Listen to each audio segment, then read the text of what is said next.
विमल बोलो सुबह केसरी, हर पल मनाओ केसरी त्योहार। तब ऐसा हुआ क्यों है और एक स्थानीय चुनाव के लिए इस तरह से वो गठबंधन सामने आ रहा है जिसको दूर दूर तक कोई सोच भी नहीं सकता।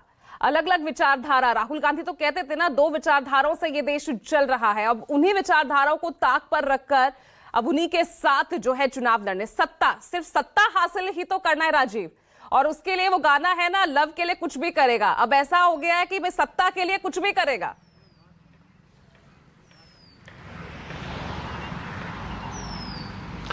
देखिए पूजा, सत्ता के लिए राजनीति होती है और राजनीति का मतलब सिर्फ और सिर्फ सत्ता है।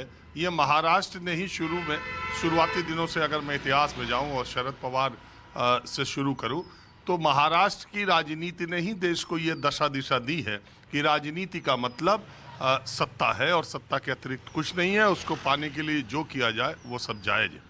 अगर आप देखें तो वो कहते हैं ना कि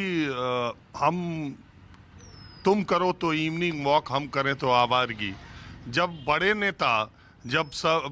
नेता सत्ता के लिए शुरू के 5 बजे देवेंद्र फडणवीस, सुबह 5 बजे 6 बजे अजीत पवार के साथ चीफ मिनिस्टर की पद की शपथ ले लें और डिप्टी सीएम की अजीत पवार ले लें, तब तो ठीक। और एक पार्षद बेचारे दो मिल के सत्ता के लिए अपना सरकार बना रहे हैं, तब वो बड़ा गड़बड़ है। पार्टी की विचारधारा से अलग है, अनुशासनहीनता हो गई। उसने बीजेपी को बड़ा डिस्कम्फर्टेबल कह दिया। कांग्रेस बड़ा विचारधारा से परेशान हो गई क्योंकि पार्षद सत्ता के लिए क्यों मिल रहे। तो ये तो महाराष्ट्र के बड़े नेताओं ने दिखा दिया। उद्धव ठाकरे ने बाल ठाकरे के विचारधारा और राजनीति को, उनकी पूरी शख्सियत को उस दिन कहाँ ताक पर रखा था जब उन्होंने चीफ मिनिस्टर बनने के लिए कांग्रेस के साथ हाथ मिलाया था।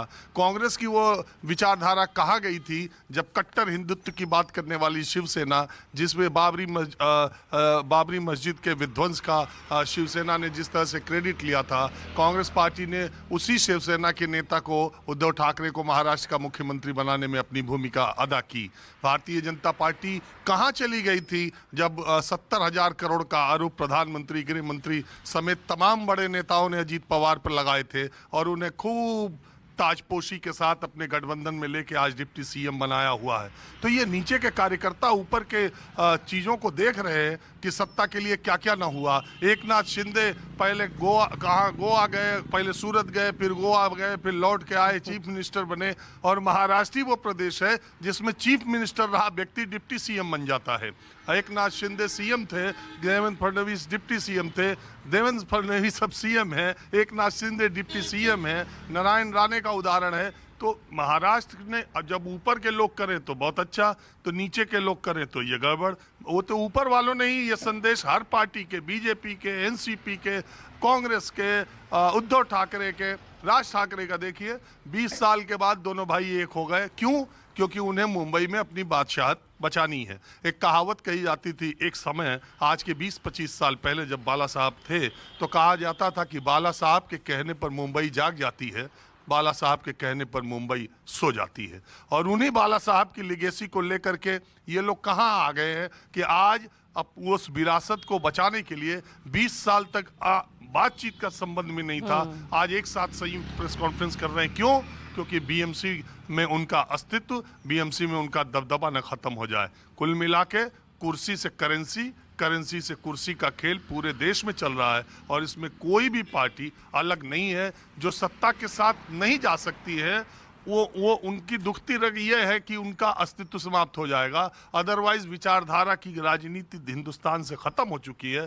किसी भी व्यक्ति ने अपनी विचारधारा के लिए पिछले 2-3 दशकों से कुर्सी को लात नहीं मारी है, कुर्सी के लिए विचारधारा को लात मारी है। और ये जो छोटे 2 उदाहरण अभी आ रहे हैं जिसको देश में चर्चा हो रही, यकीनन कांग्रेस के वो पार्षद जिनको अभी निलंबित किया गया है, आज शाम तक ही भारतीय जनता पार्टी ज्वाइन कर लेंगे और भारतीय जनता पार्टी का वहां पर अपना बन जाएगा मामला। और एमआईएम वाले भी अगर भारतीय जनता पार्टी ज्वाइन कर लें तो भी बहुत ज़्यादा संदेह और शक हुआ, क्योंकि चुनाव इतने खर्चे के बाद जीता जा रहा है, चाहे प्रधानी का हो, चाहे पार्षद का हो, चाहे एमएलए का, कि कोई अब दोबारा चुनाव में जाना नहीं चाहता।